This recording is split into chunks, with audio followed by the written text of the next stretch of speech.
Olá, sou Renan Maia Silva, sou da turma de 2021 de bacharel em flauta, faço flauta aqui com a Sarah Hornsby e estudo há 7 anos na Escola Municipal de Música de São Paulo, com Rogério Wolff. Hoje irei falar sobre a peça Solo 1, do Marlos Nobre, que foi escrita em 1984. O compositor Marlos Nobre, ele escreveu algumas peças que contêm a flauta, mas essa é a única peça exatamente que é para a flauta solo. Esse ciclo de peças, né, tem alguns instrumentos que fazem solo 1, solo 2. Primeiro ele escreveu para a flauta, em homenagem ao Godofredo Petrassi, que ele conheceu na competição da Rainha Elizabeth, quando ele estava na Inglaterra. E ele escreveu algumas peças, né, que usa a flauta, né, em forma de camerata. Uma das peças é a Modinha para a Flauta, Flauta, Voz e Violão, de 1966. A peça Cântico Instrumentale para Flauta, Harpa, Piano e Tímpano, de 1967. Desafio número 9, para Flauta e Piano, de 1968. Desafio para Flauta e Violão e Violoncelo, de 1968 também. Quinteto de Sopros, Opus 29, que foi escrita também em 1968. Sonâncias, essa é uma obra importante desse compositor, para Flauta, Violão, Piano e Percussão, de 1980. Ele escreveu também Poema número 6 para flauta e piano, em 2002. Amazônia Ignota para voz, flauta, piano e percussão, em 2003. O Concerto Armorial para flauta e orquestra de cordas, em 2004. O Opus Latino-Americana para flauta e violão, em 2009. E o Noneto para flauta, clarinete, trompa, piano, violino contrabaixo e 2 timpanistas. Essa peça, ela se encontra na 4ª fase do compositor, né? É uma das fases mais maduras, né? Só tem uma fase após essa. A 4ª fase desse período de composição de Marlos Nobre começa em 1978 e se encerra em 1979, onde ela tem onde o compositor transmite uma certa preocupação, né, na estrutura composicional. E ele tenta sair um pouco dessas estruturas composicionais um pouco mais conhecidas, como a forma sonata. Então ele elabora as peças a partir daí de um outro modo composicional. Ele usa um tema e, ao decorrer da peça, né, nesse período especialmente, principalmente nessa peça, que é o Solo 1 para flauta, ele delineia o tema nos primeiros compassos e depois ele começa a variar esse tema. E você começa a perceber que até o final da peça existe essa variação, né? Ele vai variando o tema e vai variando, e isso causa uma certa unidade na obra, né? Porque como não tem 2 temas, ela é monotemática, né? Por assim dizer, e ela não tem exatamente uma seção de desenvolvimento, mas tem seções contrastantes, faz com que a unidade da obra se dê pela questão de ser monotemático e ele variando sempre o tema. O compositor Marlos Nobre não escreveu uma bula para flauta, ela não tem técnicas estendidas, mas existem trechos nela, principalmente, que se tem em uma septina ou em 4 notas, a gente tem quase toda a extensão da flauta, né? Isso é algo interessante do uso da flauta. A obra é tonal.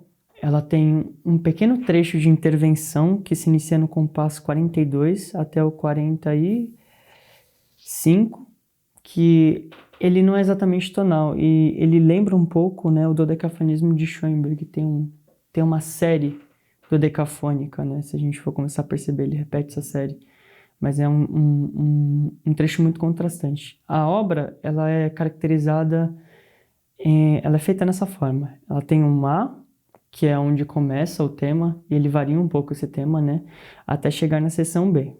A seção A, ao todo, tem 41 compassos, do começo até o compasso 41. Para o compasso 42, a gente chama de B.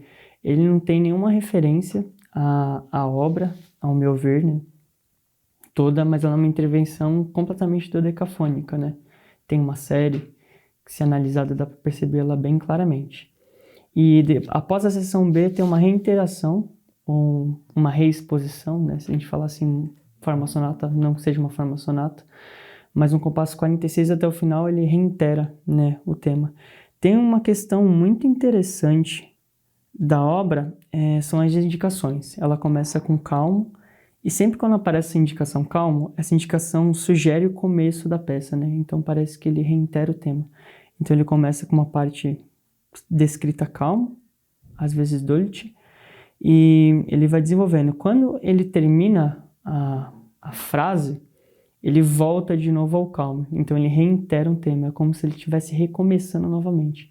Então a peça ela se relabora em frases, ela vai se articulando em frases, de frase por frase. E toda vez que reitera o tema calmo, né, tem uma rememoração ao tema, né. Uma outra questão interessante na obra é que tem pontos de saliência. Como assim saliência, Renan? Que engraçado. São pontos que são contrastantes com a obra. A obra sempre tem um caráter calmo e ela tem uma mobilidade, mas essa mobilidade sempre volta para a calmaria. E existem momentos que tem indicações como violentíssimo, que são trechos um pouco mais rápidos e extremamente fortíssimos, né? Ele tem indicação de piano fortíssimo, e tá escrito sempre violento. E é um trecho bem diferente, né, com o que vem antes. Então como se fossem umas menções completamente no meio da obra. Então você tá ouvindo algo, não sei, é como se fosse, sei lá, um jump scare de um filme de terror. Você tá ouvindo algo e tá uma calmaria e do nada vem algo completamente diferente. Isso é uma coisa bem interessante desse compositor. Tem uma relação com algumas partes da obra, mas esse é um aspecto interessante que vale ressaltar. Não tive muitas dificuldades estudando essa obra. Ela é bem lenta, né? A C mínima é a 56 BPM, então não tem muita dificuldade. Os únicos momentos difíceis é que eu achei um pouco questão de digitação, a partir do compasso 42, que é a seção B dessa obra. E tem algumas coisas, né, de afinação, porque como tem muitos trechos que ele toca coisas muito rápidas, a gente tem que tomar um pouquinho um cuidado na afinação mesmo. E minha experiência tocando essa obra foi muito interessante, porque me mostrou um outro modo de enxergar a peça, né? Às vezes a gente sempre pega o instrumento e já sai tocando tudo, mas um estudo mais conceitual sobre a obra, se debruçar sobre a obra sem a flauta, demonstra que você vai entender muito mais sobre essa obra do que simplesmente tentando olhar as notas e afinação. E uma questão muito sutil dessa obra são as dinâmicas. Ele tem marcações dinâmicas muito importantes. Isso faz com que a obra ela tenha muitas nuances de dinâmica e demonstrar todas elas tem um caráter estrutural para a obra também. Em alguns momentos, quando ele sugere violentíssimo, existe uma certa digitação que é muito legal de ser usada, né? Principalmente no compasso 19, compasso 22, compasso 25. Ao decorrer da obra, esses são os compassos que aparecem para esse tipo de digitação, que ela é do, si da terceira oitava, né? Para ajudar a digitação e ficar cada mais rápida, mais afinada, eu faço do, né? Eu fico com o dedo no dó, no pé da flauta e no fá sustenido, dó da terceira oitava, e o si, ao invés de eu fazer assim, né, eu faço exatamente assim, ó, digitação do si, e eu coloco os dois dedos dos trilos, né, os dois trilos, o dedo do fá sustenido e o dedo do dó. Isso vai fazer com que fique mais afinado, e você não tome tanto tempo, né. Então, fazer do e si. Essa é uma digitação muito boa que ajuda a afinação também, porque como ele vai para fortíssimo, tem um problema de afinação ficar muito alta. Tem umas coisas legais que são importantes de ter de digitação. Eu fazia com a digitação normal da flauta, né? Mas recebi umas indicações para trocar um pouco a digitação por conta da afinação mesmo, porque tem momentos que chegam no fortíssimo e às vezes a gente tem a tendência na terceira oitava de gritar muito essas notas, então não seria muito bom para as pessoas que estão ouvindo e nem para o intérprete. Então eu vou começar a falar um pouquinho mais de algumas questões de digitação que tem nos momentos principalmente que aparece indicação violento. Nos compassos 19, 22 e 25, é essa digitação que vale. Ó, eu faço dó, a próxima nota dó, né? E aí eu deixo o dedo do dó no pé da flauta e o dedo do fá sustenido já aqui no jeito. Por quê? Porque eu vou fazer dó da segunda oitava, né? Da terceira oitava. E depois si. E o si, ao invés de eu fazer assim, né? Que é o natural da gente fazer, eu vou fazer de uma forma diferente que ajuda na afinação. Os dois dedos do trilo, o dedo do dó, o dedo do Fá sustenido e aqui como se fosse si mesmo, sem ser si bemol, si mesmo. Então a digitação ficaria Dó, Dó, Dó e Si. Isso ajuda bastante na afinação nesses momentos. Então, compasso 26 também tem uma indicação de violento. Essa é um pouco diferente, tem só um truquezinho que eu faço, que é a digitação é Sol, Mi, Sol, Si bemol, Si e Ré. Eu faço a partir do Sol sem o dedinho mindinho, que isso vai ajudar quando a gente for fazer o Ré. Porque como o Ré é assim, trocar do dedinho do Ré pro Dó é muito difícil. Então eu faço Sol, Mi bemol, Sol, Si bemol, Si e Ré. Seguindo um pouco, lá pro compasso, última página, compasso 59, eu utilizo essa mesma digitação, que é Dó, aí ele faz Fá sustenido, Dó, Fá sustenido, Dó, Fá sustenido da terceira oitava e Si. Faz assim, deixa o dedo do Fá da terceira oitava com o Dó aqui e só coloca a chave, né, do Si. E aí soa, né? Tem que soprar um pouco mais, mas como é violento, tá no fortíssimo, não se preocupe que vai soar.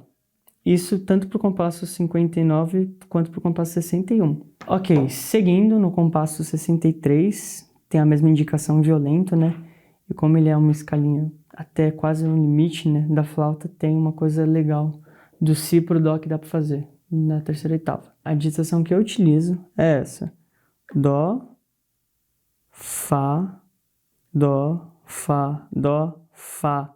Aí Si, né? Si assim, ou assim, eu prefiro assim, com o dedo médio. E Dó com a chave de trilo do Si, da terceira oitava. Então, do Si pro Dó fica Si, Dó.